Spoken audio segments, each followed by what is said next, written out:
Hello, book lovers and English learners. Welcome to Lidi's Book Club podcast, your weekly dose of reading in English. I'm Lydie Bureau. I'm an English teacher in France and also the founder of Lidi's Book Club, a book club for learners of English and non-native English speakers who want to maintain their high level in English. In this book club, I host live readings and live discussion workshops on adaptations of classics of literature and contemporary novels in their original text. I also tend to prioritize books that are written by women. Each month or every 2 months, we read and explore a different book for all levels of English. And in March and April 2025, with the members of the book club, we've decided to read this book. It Starts With Us by Colleen Hoover and published in 2022. For this book, you need a strong B2 or upper intermediate or C1 advanced level in English because we're reading this contemporary novel in its original text. This is not an adaptation because it's a recent book, and the level of English or the writing style is rather easy because it is a modern English, so the reading is quite easy, even for non-native English speakers, even if you don't have an advanced level. Although you need a very good B2, or if or be someone that has already read a little bit in English. So we've decided to read this book because our last read was It Ends With Us, which is the first book, and this is the sequel book, so the follow-up, the book one and book two, let's say. So we've read this book in January and February, and it just made sense to us that in March and April we would read the follow-up because we really enjoyed the reading of the first one, and we were actually curious to know what would happen to the character. So if you don't know anything about these books or Colleen Hoover, then I invite you to listen to the podcast episode 30 on this YouTube channel. That is available on this YouTube channel or also available on Spotify. So today it is session 14, and we're going to read chapters 28 and 29. And if you would like to attend this live reading with me on Zoom, you just need to subscribe to the newsletter and this way you will get your free link. And it will be the best way for you to be able to practice your reading and comprehension skills, but also get a chance to ask me any questions about the book club and the concept, how it works, but also chat about the book a little bit. Also on Saturday, the 26th of April, I will host the second live discussion workshop around this book. We will discuss chapters 15 to 25, so 10 chapters. So basically the chapters that we've already read. Now we will start reading the chapters that we will discuss in workshop 3. So if you want to be able to attend these live discussion workshop, then you need to become a member of the book club. And for that, you just follow the link in the description and join book club.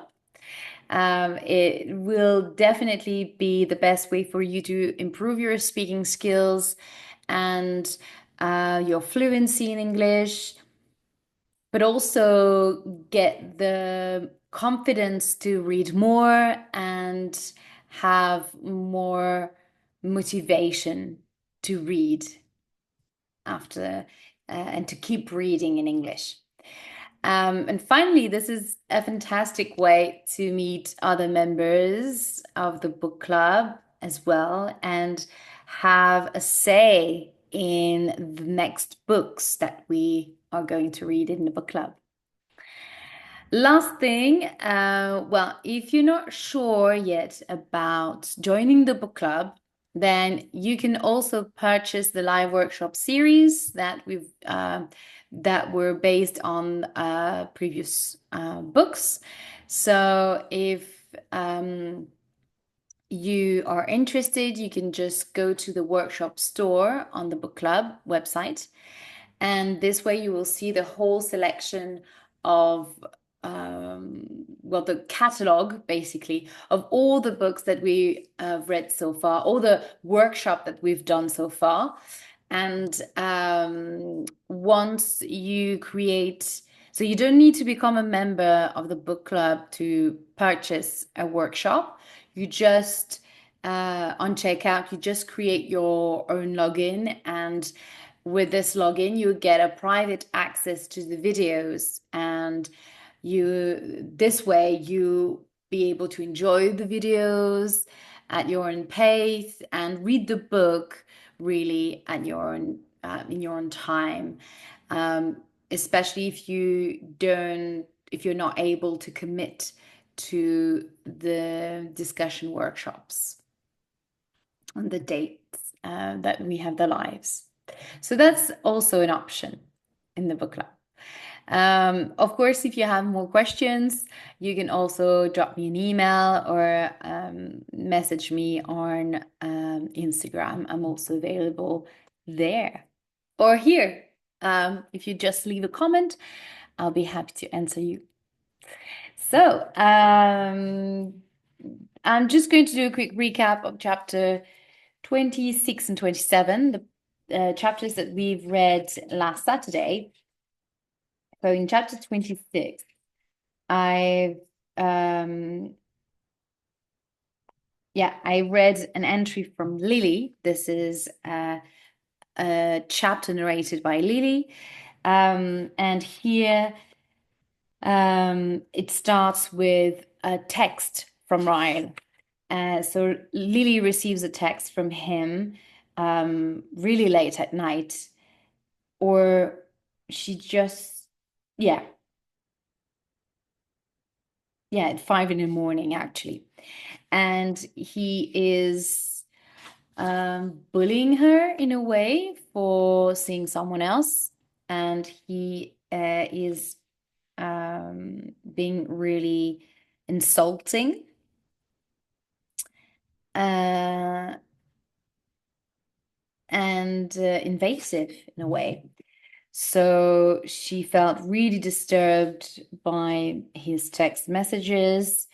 And the next day, I guess, yeah, he showed up at her shop, and she was fearing that he would come to her shop. She was quite scared of that, and indeed, he showed up, and Lucy was there, and she felt quite safe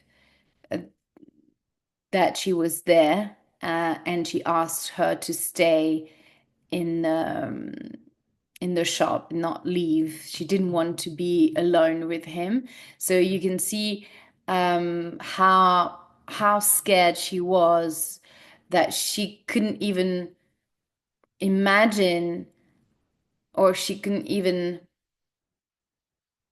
think about being alone with him. She's so scared of him, of his potential reaction, especially after he pinned her on her door the last time she saw him.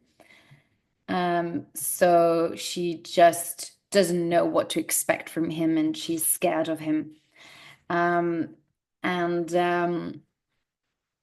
so she asked Lissy to stay in the shop. So she did, and she felt much more safe or reassured that she didn't leave the room. And they started well, Rai started talking and Lily was just listening to him. And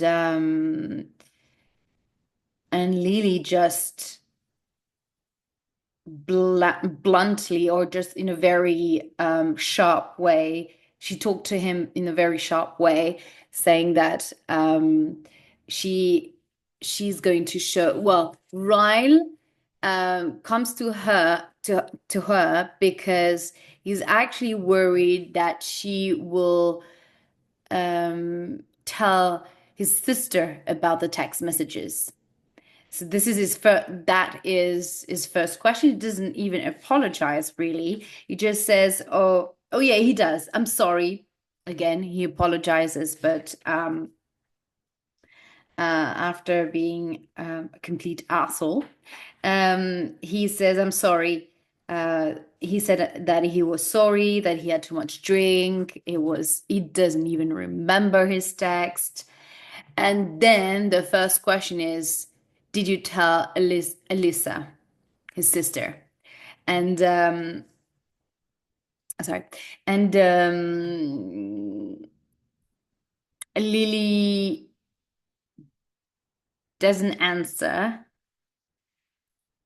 at first. She's just processing his question, and actually realizes that he is more worried about his sister's reaction or opinion of him than the actual pain or hurt that he's causing to her. So instead, she says to him, well, um, um, sorry, I got lost. It's the end of the day. I'm a little bit tired. Anyway, so instead, she says to him that that she is going to show the text messages to her lawyer. So he gets really crossed, as you can imagine. He's upset because he didn't expect that from her. Um, and he suspects that it comes from Atlas. It comes from Atlas. That's that's his idea. That's the lawyer. That the lawyer is his ID. Okay, sorry. So he get really upset and then blames Atlas, of course. And Lily got really cross again, saying that he needs to stop blaming everyone for his own behavior and that he needs to act um, like a man, like an adult, and be responsible for his actions. And then there, here they are. Here it is, the real nature, almost the real face of Ryle here. He's threatening Lily by saying, "Oh, I'm a neurosurgeon. You work with flowers.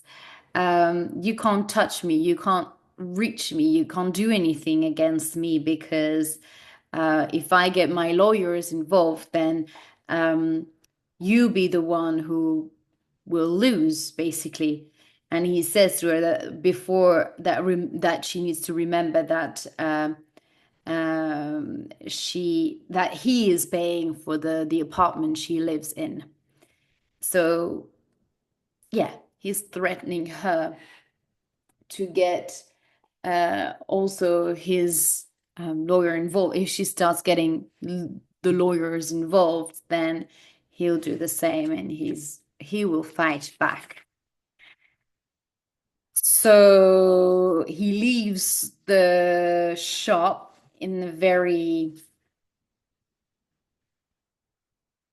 how to say, dramatic way, furious, and he just uh, get in a car and leaves the parking lot really fast. And then Lily fears that he is going to show up to Atlas's restaurant. And indeed, in chapter 27, Atlas is telling the story, and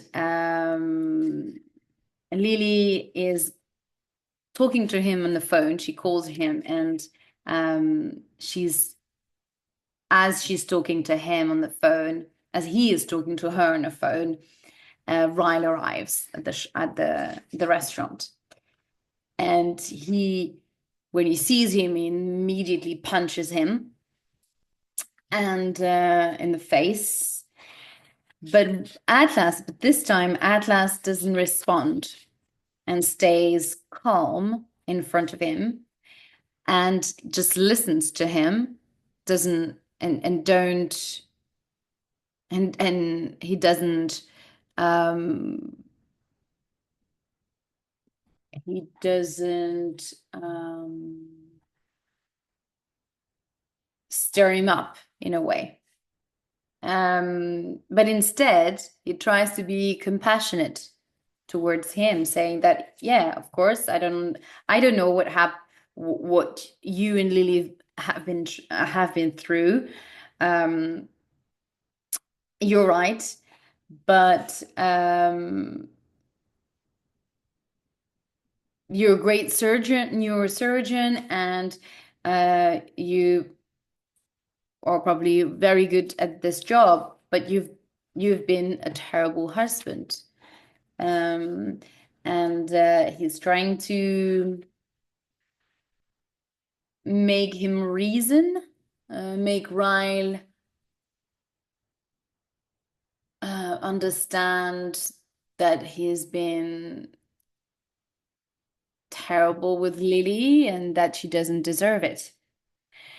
And she deserves someone who treats her well, and that he should actually be grateful or happy that she's with someone that can treat her well. But I guess this is something that Ryle doesn't want to see, and that he hasn't processed yet. He's just in his tunnel vision and doesn't want to face the truth about his character, about his behavior towards Lily. And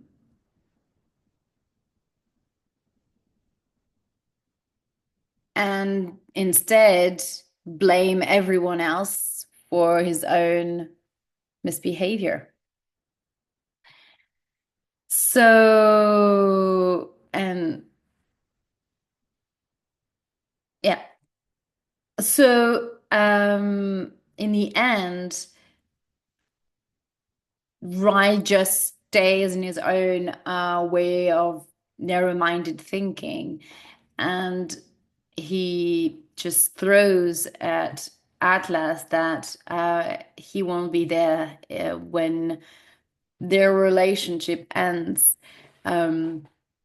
He won't be there if she goes back to him, if she runs to him, if Lily runs to him, he won't be there to pick up the pieces.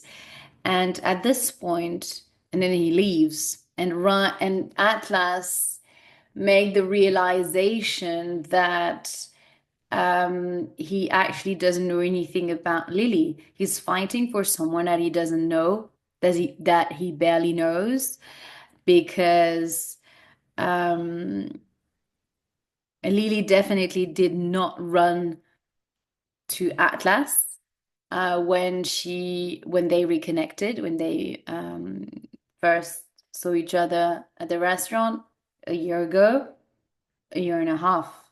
And even after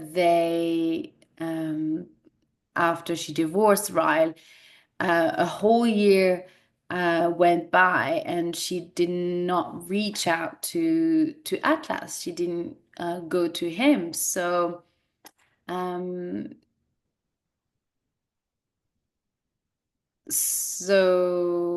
and also she did, and also a major fact is that Lily did not run into Ryle when they met. Um, she didn't reach for him. It just happened that um, that he was Elisa's brother. Well, good coincidence. But she didn't reach out to him to see him again. And it's him who really, who started to be um, a little bit like a stalker towards her. Remember that he tried to find her in every apartment when he was looking for her, going to going to her flat. She didn't do any of that. She actually tried to avoid him at the beginning. She didn't go back to to the rooftop to find him. Um, it took several months before they met again, because uh, because he came to her shop, and it happened that they knew each other, but she didn't try to find him. Yeah. So that's uh, that's actually a major um, fact here for the readers, I would say, this realization from Atlas that he that Ryle is completely um, blindsided by his own anger and um, and his selfish behavior as well.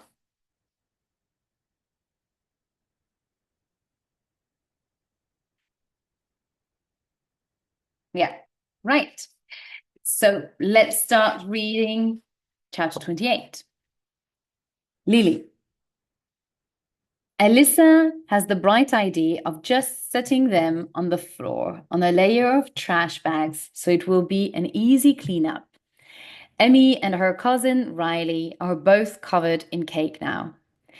Emmy has no idea what's going on, but she's enjoying herself.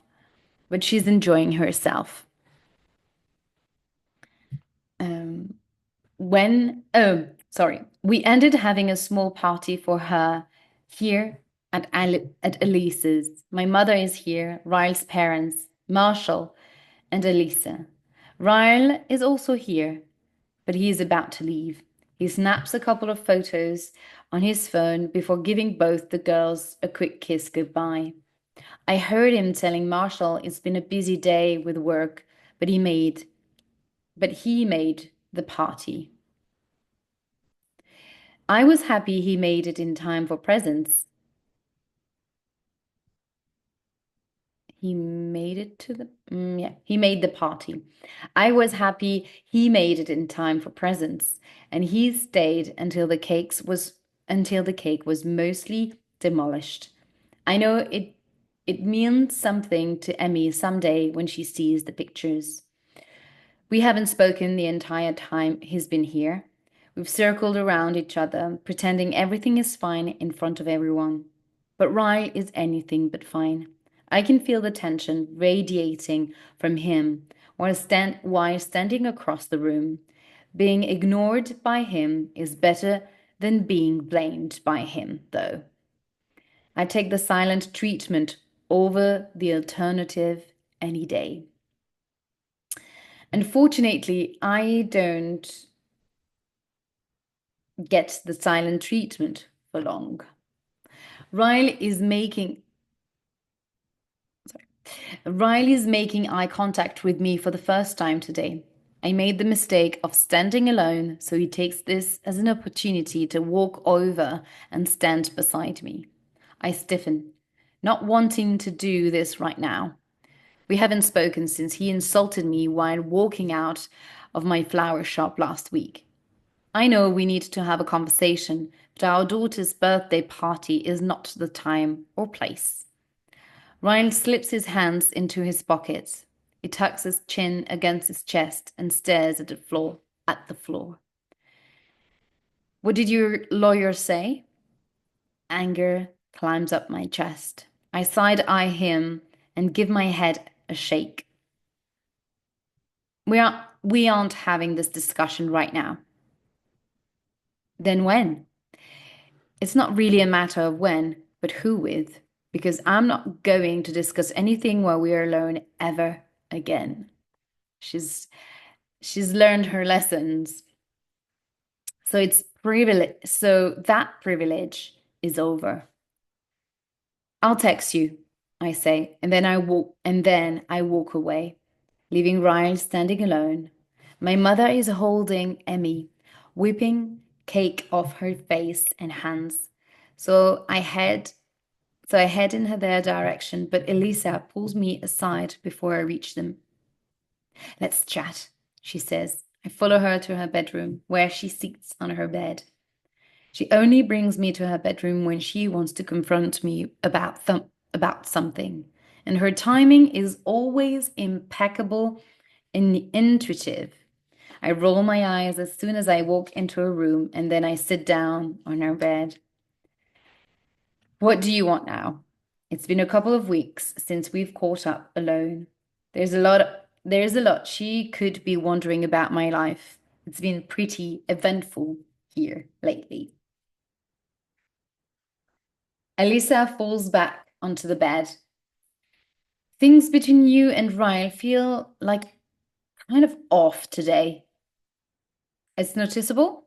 I notice everything. Are you okay? I think long and hard about that question. Are you okay? I used to hide from that question because I wasn't okay. Even months after Emerson's birth, when someone would ask me that, I would put on a smile while I shriveled up inside. This is the first time I'm not lying when I say, yes, I'm okay. Elisa regards me silently. There is reassurance in her expression, like she might even believe me this time. She grabs my hand and pulls me until I'm lying on the bed next to her. She locks our arms at the elbows, and we just stare up at the ceiling, enjoying a moment of silence in a house full of people. I'm glad I still have Elisa. That would have been the most heartbreaking thing of all to have to lose in my divorce. I'm grateful she's so full of forgiveness and positivity. I wish I could say the same for her brother. Sometimes I feel like Ryle has a monster inside him that is on a constant search to be offended. His dark side feeds off drama. And if no one gives him any, he makes it up. But I can't be a player in his game anymore. I know my intentions were pure when I was married to Ryle, no matter how much Ryle wanted his delusions to be true so they could excuse his behavior. How are things with Anthony's? I laugh. You mean Atlas? I said what I said. Adonis, the beautiful Greek god you're in love with. That's his nickname now. I laugh again. Wasn't Adonis a product of incest? Elisa shrugs. Elisa shoves me. Stop deflecting. How are things going? I roll onto my stomach and lift up on my elbow. Good, if we'd ever get to spend time together, His restaurant doesn't open until my flower shop closed. We haven't even spent an entire night with each other yet. What's Atlas doing right now? Working? I nod. You should see if he can take off early and I'll keep Emerson tonight. We don't have plans tomorrow. You can come get you can you could come get her. You could come get her whenever. My eyes widen at her offer. For real? Sorry. Elisa climbs off the bed. Riley loves it when she's here. Go spend the night with your Adonis. I didn't text Atlas to let him know I was on my way to Corrigan's. He told me he'd be working there tonight, and I thought it might be fun to surprise him.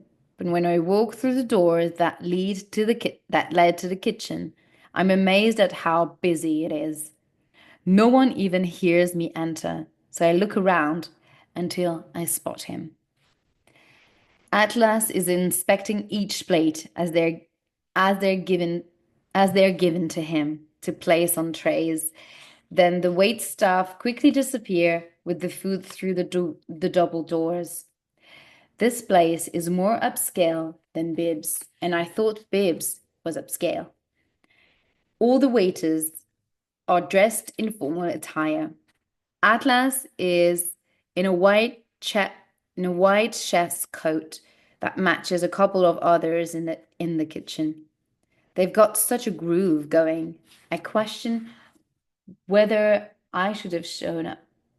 I question whether I should have shown up. I feel I feel like I'll be in the way. I feel like I'll be in the way if I walk over to him, but I suddenly feel very awkward that I just showed up without letting him know. I recognize Darren as soon as he spots me. He smiles and nods his head, then gets Atlas's attention. He motions towards me, and when Atlas turns around and sees me in the kitchen, his eyes lit up. But only momentarily. The fact that I'm here instantly changes his excitement to concern. He makes a beeline for me, sidestepping around a waiter who is walking back into the kitchen with an empty tray. Hey, everything okay? It's fine. Elisa decided to keep Emmy for the night, so I thought I'd stop by. Atlas smiles hopefully. Is she keeping her for the whole night? There's a flicker of flirtation in his eyes. I nod. Hot behind! Someone yells from behind me. Hot behind! My eyes widen just as Atlas pulls us out of the way of a waiter carrying a tray of food. Kitchen slang, he says, means you're in the way of hot food.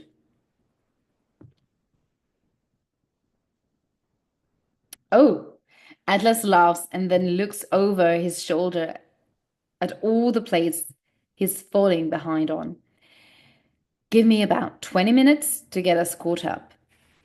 Of course, I didn't come here to ask you to leave early. I thought I could watch you work for a while. It's kind of fun. Atlas points to a metal counter. Sit there. It's the best view, and you won't get knocked over. Gets pretty busy back here. Be done soon. He lifts my chin and bends to kiss me. Then he backs away and returns to what he was doing before I walked in. I take a seat in the counter and pull up my legs, crossing them so that I'm completely out of the way. I notice a few of the employees stealing glances at me, which makes me somewhat uncomfortable. Out of all the people back here right now, I've only met Darren, so I have no idea who any of them are. I do wonder what they're thinking of the random girl Atlas just kissed, who is now watching them work. I don't know if Atlas normally brings women around, but I get the feeling he doesn't. Everyone is looking at me like this is an anomaly. Darren comes over to greet me as soon as he gets the chance. He gives me a quick hug and says, "Good to see you again, Lily. You still hustling, unassuming poker players?" I laugh. "Not for a while now. Do you guys still have your poker nights?" He shakes his head. "Nah, we're too busy now that Atlas has both restaurants. It was difficult finding a night we could all meet up."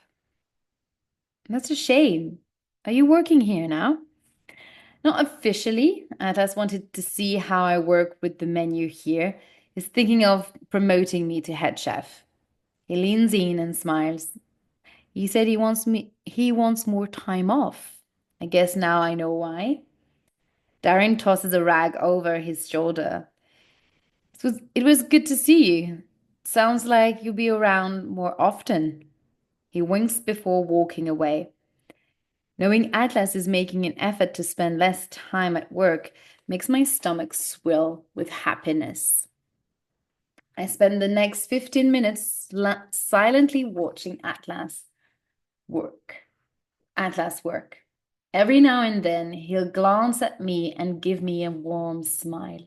But the rest of the smile is focused on his job. His intensity and confidence are mesmerizing. No one seems intimidated by him, but everyone appears to want his opinion. He's constantly being asked questions, and he responds to each one of them with patience.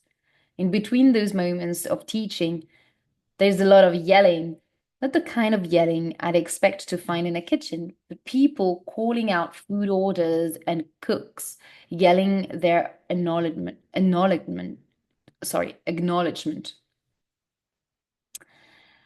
It's loud and busy, but the vibe is a rush. It's honestly not at all what I expected to find. I thought I'd see a whole new side to Atlas, one where he barked or one where he barked orders with anger and behaved like all the chefs have seen on television. But thankfully, that's not at all what is happening in this kitchen. After a thrilling half hour goes by, Atlas finally steps away from his station. He washes his hands before walking over to me. I get this knot of excitement in my stomach when he leans forward and presses his mouth to mine, like he doesn't care that all his staff can see us. "Sorry that took so long," he says. "I enjoyed it. It was different than I expected." "How so?" "I thought all chefs were assholes and screamed at their staff." He laughs. "No assholes, no assholes in this kitchen. Sorry to disappoint." Ian crosses my legs so he can stand between them. "Guess what?" "What?" "Josh is staying over at Theo's tonight." I can't hold back my grind. My grind. What a wonderful coincidence. Atlas's eyes sweep over me, and then he leans his head against mine, pressing his lips slightly against my ear. "Your place or mine?" "Yours. I want to be in a bed that smells like you." He nips at my ear, sending chills now down my neck. Then he takes my hands and helps me down from the counter. He gives his attention to someone passing by. "Hey, can you take All right. "Hey, can you take over the pass?" The guy says, "You bet." Atlas looks back at me and says, "Meet you at right? Meet you at my sorry. Meet you at my house." I stopped by my apartment before going to his restaurant to pack a bag just in case this was a possibility so I get to his place before he does. While I wait for Atlas, I use the time in my car to check in with Elisa. "Did she fall asleep okay?" "Just fine." "How's your night going?" "Just fine." "Have fun." I expect a full report. Atlas's headlights shine through my car as he pulls into his driveway. I'm still gathering my things when he opens my car door. As soon as I climb out of the car, Atlas dips an impatient hand into my hair and kisses me. It's the kind of kiss that screams, "I've missed kissing you." When he pulls back, he studies my face with a gentle smile. I liked you watching me in the kitchen tonight. A shiver passes over me. I like watching you. I can't say it without grinding. I can't say it. I can't say it without grinding. I grab my bag from the passenger seat, and Atlas takes it from me and hoists it over his shoulder. I follow him through the garage to the garage. He still has moving he still has moving boxes piled up along one wall. There's weight but there's a weight bench in pieces on the floor next to the unpacked boxes. There are two full baskets of laundry sitting on in front of a washer and dryer. Seeing a little bit of disarray in his garage is comforting. I was beginning to think he was too good to be true. But Atlas Corrigan is behind on life and behind on laundry like the rest of us.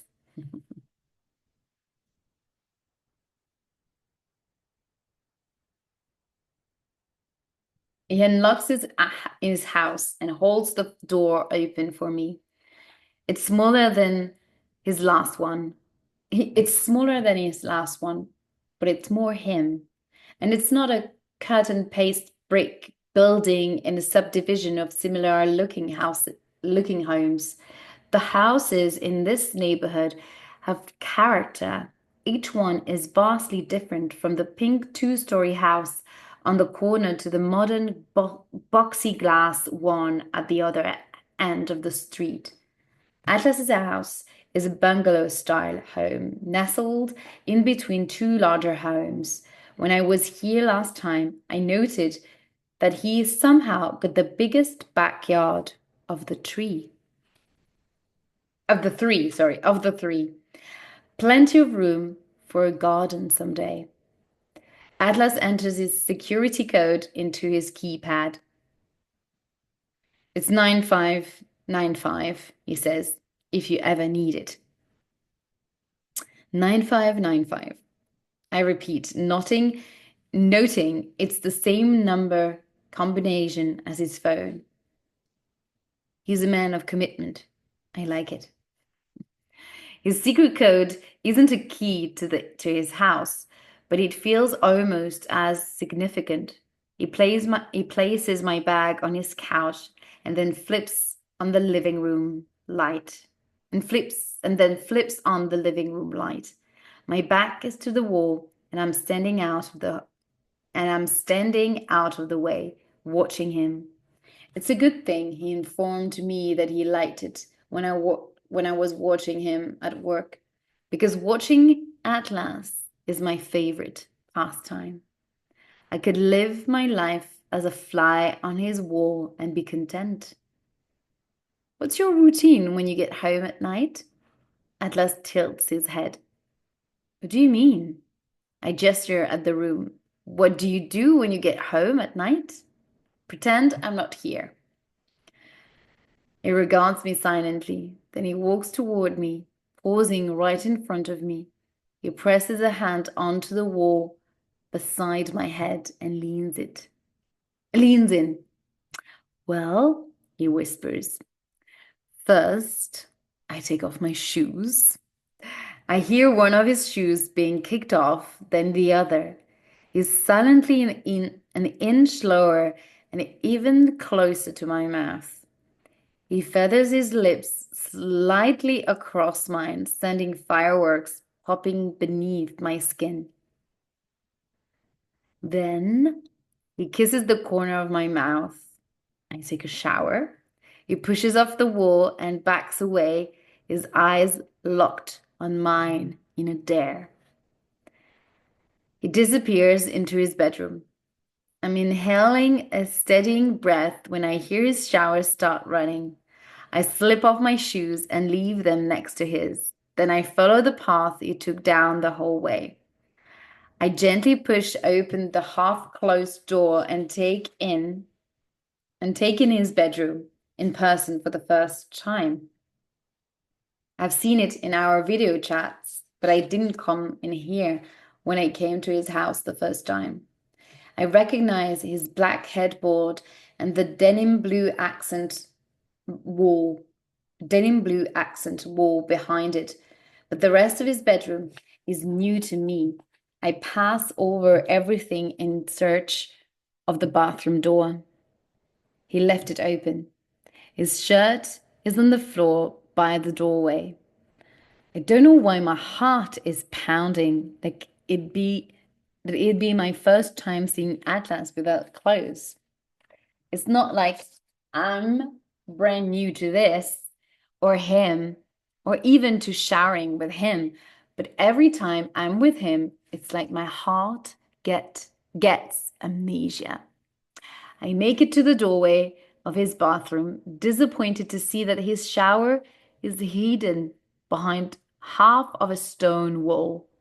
I can hear the breaks and splashes in the shower stream, and I feel a tightening in every curve of my body. I don't leave my clothes with his. I stay dressed and slowly make my way over to the shower. I press my back flush against the long wall of his bathroom, and I inch closer to the shower opening, leaning my head in just enough to get a peek at him. Atlas is standing under the stream of water, his eyes closed, the water coming down directly on his face as he runs his fingers through his hair. I stay quiet and still and continue leaning against the wall while I watch him. He knows I'm here, but he ignores my presence and allows me to soak up the sight of him. I want to run my hands over the rise and fall of muscles. Oh my God.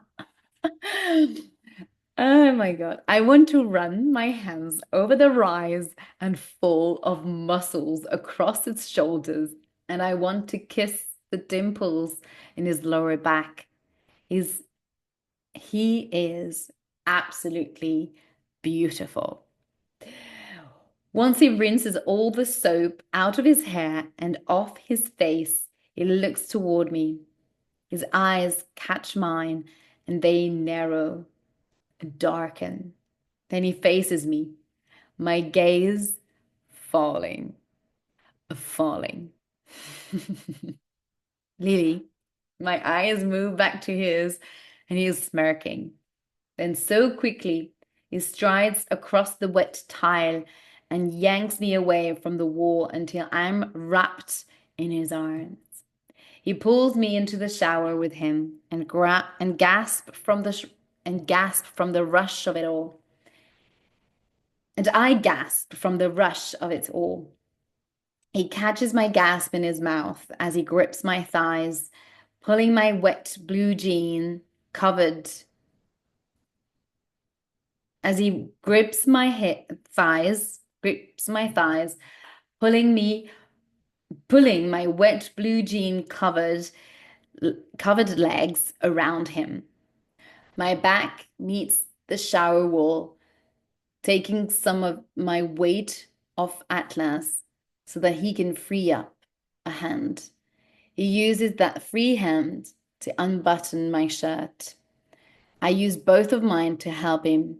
He stopped kissing long enough for him to lower me to my feet so that he can slip the shirt down my arms. The shirt plops against the shower floor with a small splash just as Atlas's fingers meet the button of my jeans. His mouth is hungry, and back on mine as he slides his hands between my hips and my panties, tugging my clothes one, tugging my clothes down one difficult inch at a time. He grips the waistband on the sides of my jeans and lower himself down my body as he works to slide them off me, to slide them off me. Once they're around my ankles, I help him by kicking them off. Then he places his hands on the backs of my calves and slowly works his way back up me. When he's fully standing again, his fingers gather behind my back as the clasp of my bra.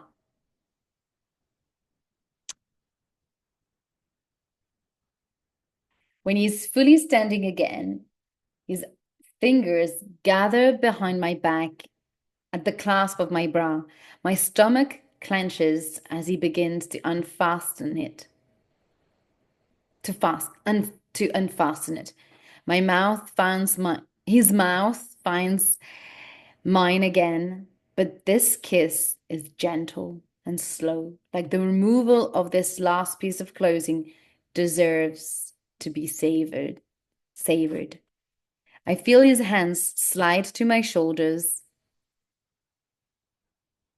and then he tucks his fingers beneath the straps and slips them down my arms. My bra begins to fall away from me, and Atlas pulls away from my mouth long enough to admire me. His hand curves over my hip and then slides over my ass, squeezing me. I rub my arms around his neck and slide my lips across its jaw, settling my mouth over his ear. Then what? I watch a chill I watch a chill break out over his arms. He groans and then lifts me higher up the wall until we are aligned at the waist. Oh my gosh. I roll my hips into him, wanting to feel him hard against me. And he meets my movement with a quick thrust, forcing me to gasp. It's obvious we both want this, but he still looks at me for permission before he takes me right here in the shower. We've had the proper conversations about being on birth. Oh, we've had the proper conversations about being on birth control, and both of us having been tested. So I just nod a whisper. Okay, so I just nod and whisper a desperate yes. I grip his shoulders tighter in an attempt. Sorry. I grip his shoulders tighter in an attempt to take more weight off his arms so that he can position himself to push into me. He uses his left arm to hold me up and his right hand to grip himself. And then he rolls his hips forward and up until I feel the pressure of him inside of me. Okay, what is he sighs into my neck. At the same time, I release all the breath in my chest. It comes out like a moan. And that sound encourages Atlas to get that nose out of me again. My legs are tight around his waist, but he thrusts against me hard enough for them to unlock at the ankles. Okay. um,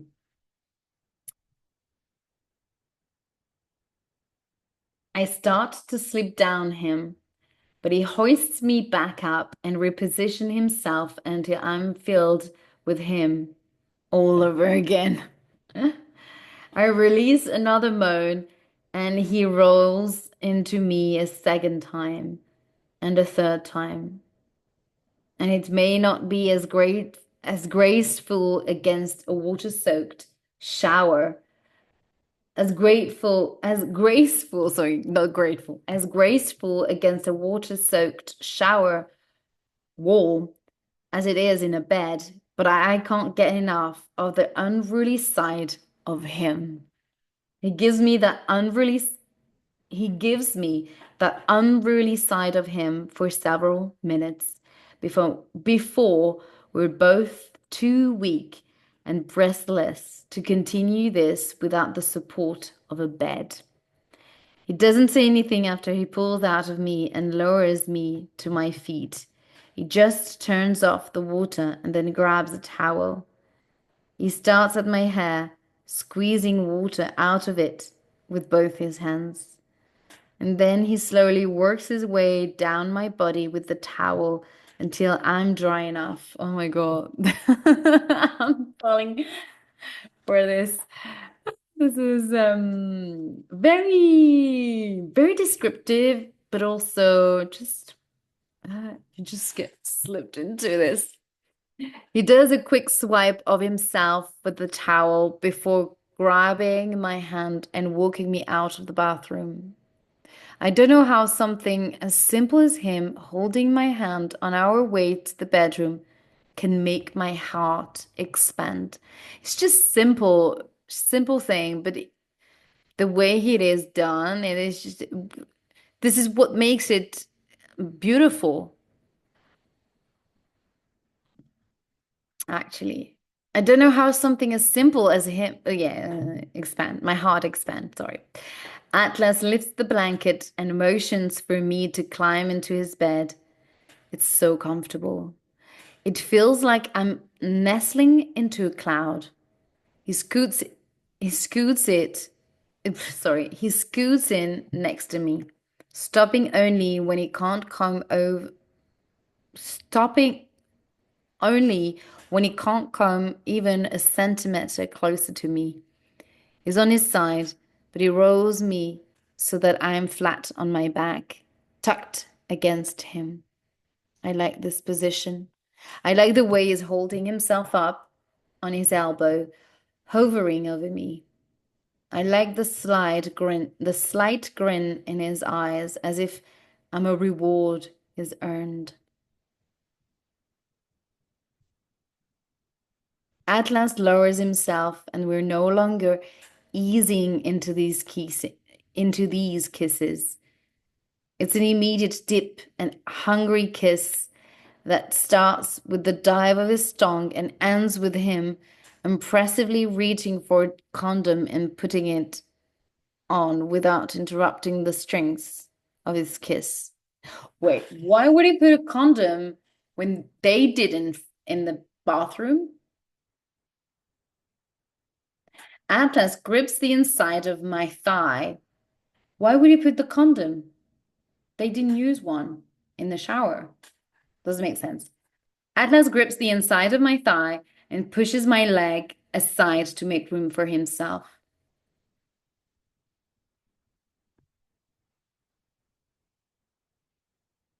Then he's above me, pushing into me, and he moves against me until I find myself in the middle of a beautiful falling apart. Atlas is on his back on the bed, and I'm curled into him, my leg draped over his thigh.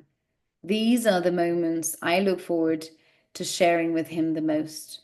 The quiet minutes we get to steal from the chaos of our lives, where it's just the two of us, satiated, content. My head is resting on his chest, his fingers are trailing back and forth over my arm. He kisses the top of my head and says, "How long has it been since we ran into each other on the street?" 40 days, I say. I've been counting. He makes a ha sound like that surprises him. Why? Does it feel, why does it feel longer? No, I just wanted to know. Sorry. Why? Does it feel longer? No, I just wanted to know if you've been counting like I have. I laugh and press my lips against his skin, right over his heart. How were things at the party today? He asks me. I know what he's asking without him. I know what he's asking without him having to say it. He wants to know how Ryle treated me. The party was good. I spoke to Ryle for maybe 5 seconds. Was he unkind? No, we just stayed out of each other's way mostly. Atlas runs his finger through my hair, pulling them through the strands and through the strands and letting them fall over my back. He makes another handful and repeats the movement. That's progress. Hopefully, it'll just get easier from here. Hopefully. I do hope things between Ryle and I continue to get easier, but I'm no longer letting his reactions control my happiness. I'm all in with Atlas, and I want to be present in that part of my life. If that makes Ryle upset or uncomfortable, Ryle is going to have to bear the burden of those feelings. I might ask Alyssa to have a sit down with me and Ryle this week. I want to discuss what happened and what to do going forward. But I don't want to discuss it with him alone. That's smart. Riley and I may never get to a point where we can be more than merely civil, but I'll be okay with civil. What I'm not okay with are the insults, the threatening text, the outburst. He's got a lot of work to do, and I'm finally willing to hold him to task. I probably should have been firmer earlier on, but I've been trying to make it work in the least dramatic way possible. But I'm done bending my own life for Ryan's sake. My loyalty is to the people who bring positivity into my life. My loyalty is to the people who want to build me up and see me happy. Those are the people I'm going to make decisions about my life for. I'm going to continue doing the best I can, and that's all I can do. I may not have made all the right decisions in the right time frames, but the fact that I found the courage to make those decisions at all is what I'm going to keep focusing on. Atlas slips a finger beneath my chin, tilting my head back so that I'm looking at him. He's got this look on his face like he's right where he wants to be. I can't tell you how much I've enjoyed this, he says. He pulls me closer, sliding me up his chest so that I'm eye to eye with him. He caresses the side of my head. I wish I could have you in my bed like this every night. I want to shower with you and cook with you and watch TV with you and go grocery shopping with you. I want everything with you. I hate that we have to pretend like we don't really know we're spending the rest of our life. I hate that we have to pretend like we don't already know we're spending the rest of our lives together. It's incredible how fast a heart rate can double. I slide my fingers over his lips. We aren't pretending. We are going to spend the rest of our lives together. So, how long do we have to wait until we start? Ooh. From the looks of it, we've already started, I say. How long do we have to wait before I ask you to move in with me? Heat swirls in my stomach. 6 months, at least. He nods as if he nods as if he's taking mental notes. And how long before I'm allowed to propose? Oh my God. A thickness forms in my throat, making it hard to swallow. A year? A year and a half? A year from when we move in together or a year from now? From now, he grinds, pulling me flat against him. Good to know. I can't help but laugh into his neck. That was a surprising conversation. Yeah, my therapist is going to kill me when I tell him about it. I'm smiling as I roll off him and lay on my side. I snuggle into the crook of his arm and run my fingers over Atlas's chest, then trail them over the ridges of his stomach. His muscles clench and twitch beneath my fingernails. Do you work out? When I can, it shows. Atlas laughs light-heartedly. Are you trying to flirt with me, Lily? Yes. I don't need compliments. You're naked and in my bed. Not much else you need to do. You won me over years ago. I lift my head and smirk, like that's a challenge. You don't think so? He shakes his hand, smiling lazily. He runs his thumb over my bottom lip. Pretty sure I'm filled to capacity. I think I may have even reached enlightenment tonight. Enlighten, Enlightenment tonight. I keep my eyes locked with his, but I readjust myself and then I slowly start to slide down his body. I think I could still impress you, I whisper. He releases a deep exhale when I press a kiss to his stomach. My gaze is still on his face, and I love that his expression begins to tighten while he watches me.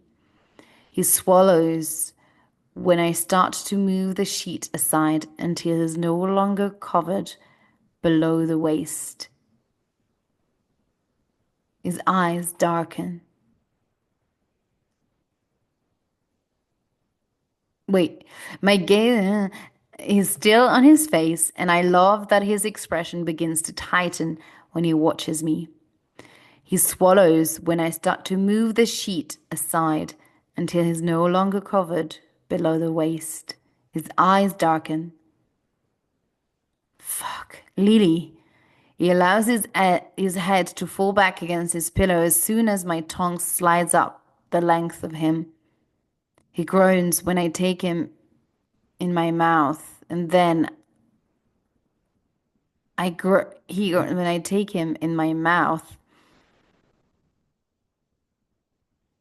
and then I prove him very wrong.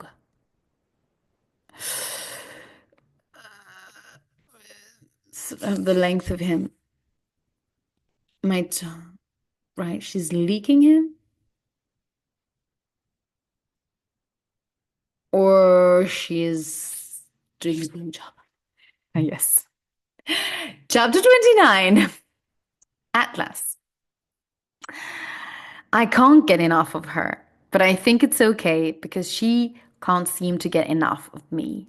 She woke me up this morning by sliding on top of me and kissing my neck.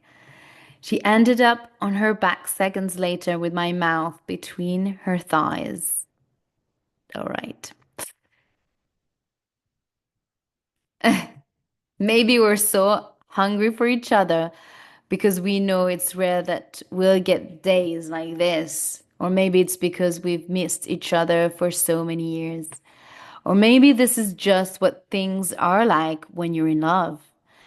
I've been with women aside from Lily, but I'm convinced she's the only one I've ever truly loved. My feelings for Lily are amplified, unlike anything I've ever experienced. We're even more they're even more amplified than the feelings I had for her when we were younger. It's different now, stronger, deeper, more exciting. There's no way in hell I'd walk away from her now like I did back then. I know I was in a different headspace entirely at the age of 18, and that had a lot to do with why I didn't feel like I should stick around for her. But I'm all in now. I absolutely hate the idea of taking it slow. I get I get why we need to, but I don't have. I get why we need to, but I don't have to like it. I want her near me every day because I feel absolutely unfulfilled on the days I can't see her. Oh my gosh. He's indeed very hungry, I guess. Understandable. Now that we've stayed the night together, I have a feeling the ache is going to get worse. I'm going to grow irritable when I have to go too long without seeing her. She's standing right next to me when we brush our teeth, but I'm already dreading that she is about to leave. Maybe if I offer to cook her breakfast, I'll get her for at least another hour. Why do you have a spare toothbrush? Toothbrush? Lily asks me. She spits her toothbrush into my sink and winks at me. You have overnight guests a lot? I smile at her and rinse my mouth, but I don't answer that question. I have that toothbrush for her, but I don't want to admit it. I've made a lot of small moves over the years that were all excused with just in case, Lily. After she left my place a couple of years ago, while she was hiding, a couple of years ago, well, it's just barely 2 years, while she was hiding from Ryle, I went out and bought a lot of things just in case she needed to come back. An extra toothbrush, more comfortable. Oh, extra toothbrush, more comfortable pillows for my guest room, a change of clothes in case she showed up in an emergency. I had a Lily emergency kit, if you will. I guess now it's more of a Lily sleepover kit. And yes, I brought it all to the new house with me when I moved. I've always had a little bit of hope that we'd end up together someday. Hell, if I'm being honest with myself, I've had a great deal of hope. I've based a lot of my decisions on the possibility that Lily might come back into my life. I even chose this house over another one I was considering simply because of the backyard. It looked like a backyard Lily would fall in love with. I wiped my mouth on a hand towel and then handed to her. Can I make you breakfast before you go? Yeah, but kiss me first. I taste better than I did this morning. She stands on her tiptoes and I wrap my arms.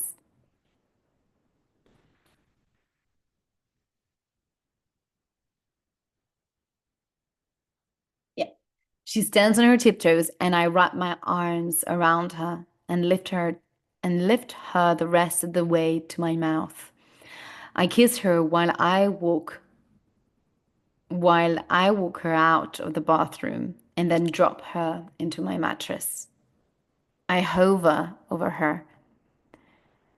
You want pancakes, crepes, an omelette, biscuits, and gravy?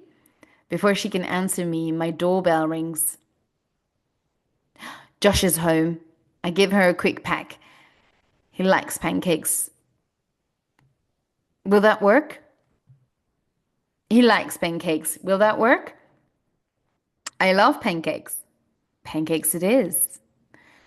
I walk to the living room and unlock the door for Josh. I open it and then I immediately freeze at the sight of my mother. Whoa. I sigh, frustrated I didn't use the peephole. She looks at me flatly, her arms folded across her chest. I got a visit from a case worker yesterday. Her eyes are accusing, but at least she isn't yelling. I'm not about to do this with Lily here.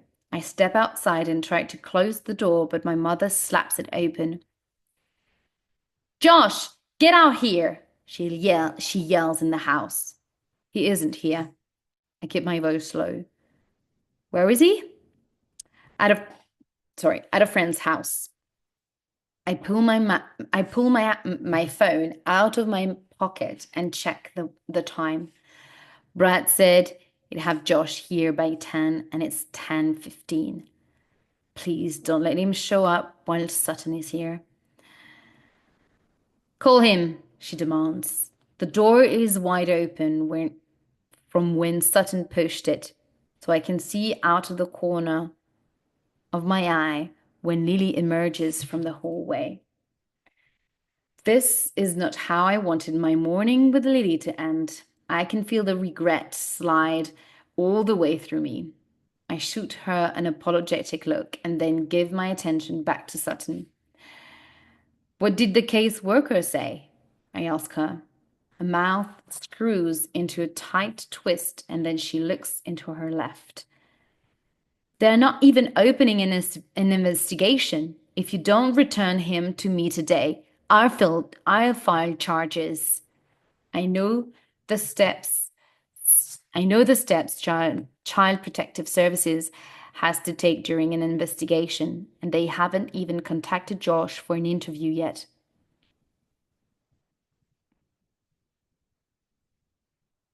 You're lying. I like you to leave. I leave when I have my son. I excel. He doesn't want to live with you right now. Or ever. But I have to sting.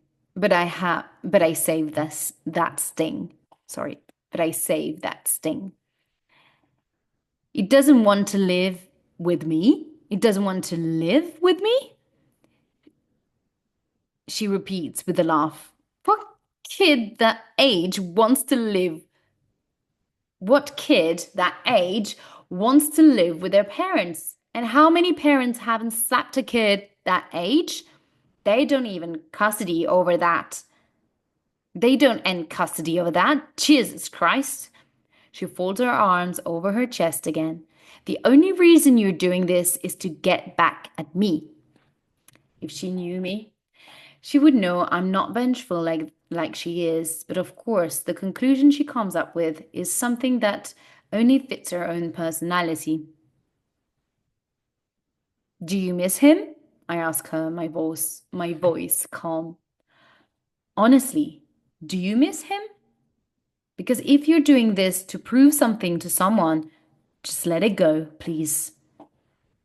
Brad's car turns onto the street, and I wish there were a way.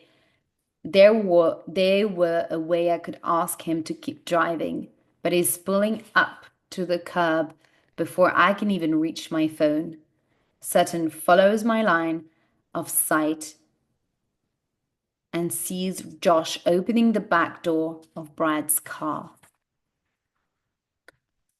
She immediately walks towards the door, toward the car, but Josh pauses when he sees her. More like freezes. He doesn't know what to do. Sutton snaps her fingers and points at her car. Let's go, we're leaving. Josh immediately looks at me. I shake my head and motion for him to come inside. Brad can sense something is off. So he puts the car in park and opens his door. Josh ducks his head and walks directly across the yard past Sutton and rushes toward me. Sutton is hot on his trail, so I try to get Josh inside quick enough to close the door on her, but she's too fast. I'm not about to injure her with the door, so I just let her inside. I guess we're doing this now. I wave to Brad to let him know he can go, and then I look at Lily, who is standing against the wall, watching everything unfold with a surprised look on her face. I mouth, I'm sorry. Josh tosses his backpack on the floor and sits down on the couch, firmly folding his arms. I'm not going with you, he says to Sutton. This isn't up to you. Josh looks directly at me, pleading. You said I could stay here. You can. Sutton shoots daggers at me like I'm out of the line. Maybe I am. Maybe it's not my business to be getting in the way of a mother and a child, but she should have thought twice about that before she made me that child's brother. I can turn, I can't turn the other way and just hope he makes it out okay. If you don't come with me, I'll have your brother arrested. Josh slaps his hands on the couch and pushes himself up. Why can't it be my choice? He yells. Why do I have to live with either one of you? I've told you both I want to live with my dad, but no one will help me find him. Josh's voice cracks, and then he's marching down the hallway. The slam of his door makes me flinch. Or maybe it was what he said. Or maybe it was what he said before running to his room. Either way, I feel punctured. Sutton can see the sting. Sutton can see the sting because she's staring at me, assessing my reaction to that. Then she starts to laugh. Oh, Atlas, you thought you were doing something here? Forming a bond with him? She shakes her head and throws up her hand in defeat. Take him to his daddy. You'll be running back to me next week, just like you did the last time you needed my help. She's terrible. She walks to the door and leaves, and I'm too by everything. Dazed, yeah, by everything that just happened to walk over and lock it. Lily does it for me. She starts to walk toward me with a face full of sympathy. But as soon as she pulls me in for a hug, I shake my head and separate myself from her. I need a minute. Oh.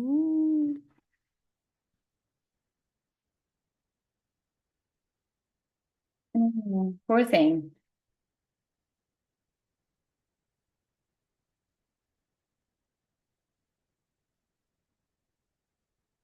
Stuff. Right. Well, this is the end of chapter 29. Sorry, forgot to mention, but just quite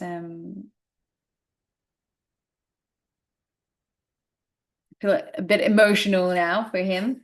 This is an interesting turn of events. Um, so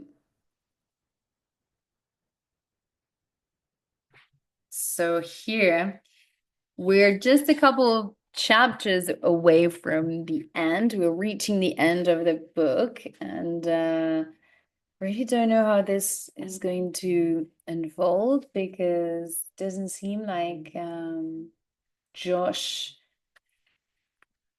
will stay with Atlas. I don't know. Feels a little bit unsettled. But anyway, yeah, it's I wonder how I don't really know, to be honest, if Atlas is going to get custody of Josh, although it seems like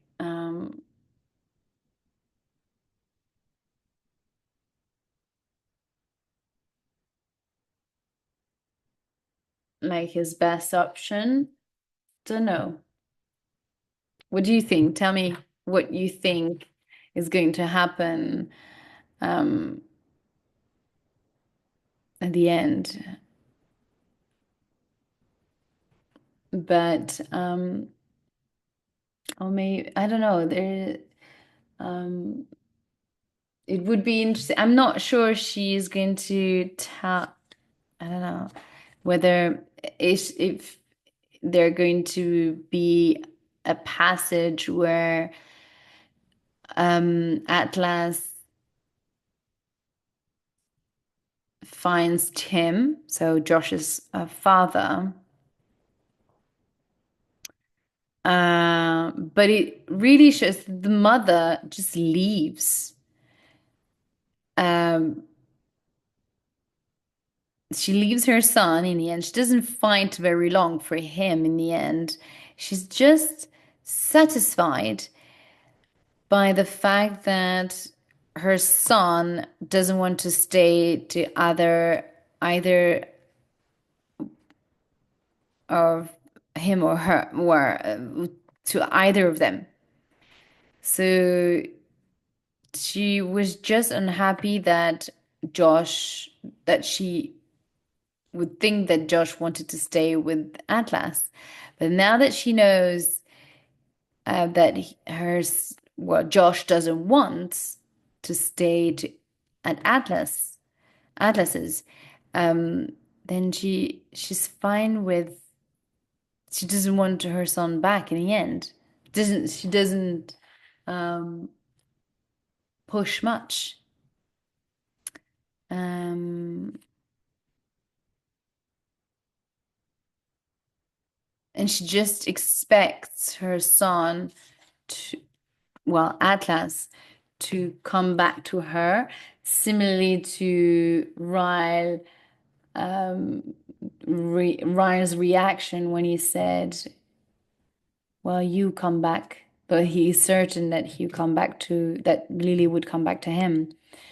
So here there is a very interesting parallel. Um, and those two behaviors are mirrored um, in their own way.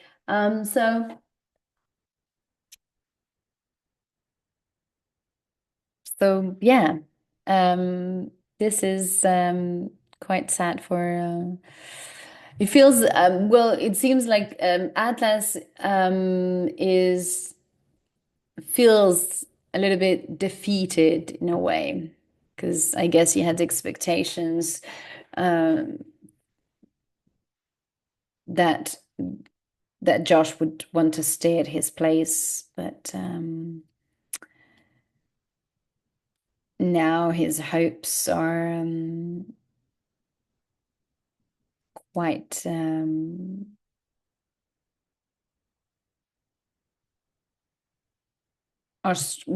are how to say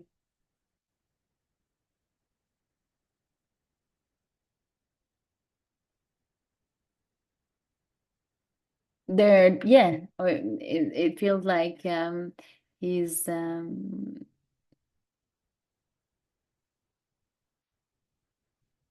defeated or doesn't is disappointed more than disappointed. Yeah, in a way, he held a lot of hopes, and yeah, it's just not happening, or just it's not.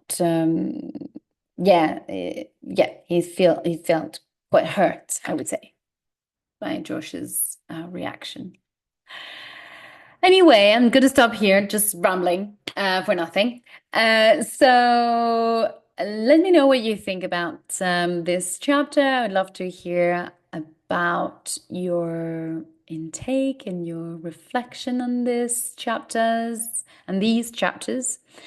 And I hope you enjoyed this live reading and that you'll be able to join me next time live. In the meantime, I will see you tomorrow for a new live reading at 11 a.m. Central European Time here on Zoom. So make sure you join the newsletter and we will read chapters 30. So we will read 3 chapters tomorrow. So it's going to be a good session. So chapters 30, 31, and 32. And I can't wait to read what happens next. See you. Bye.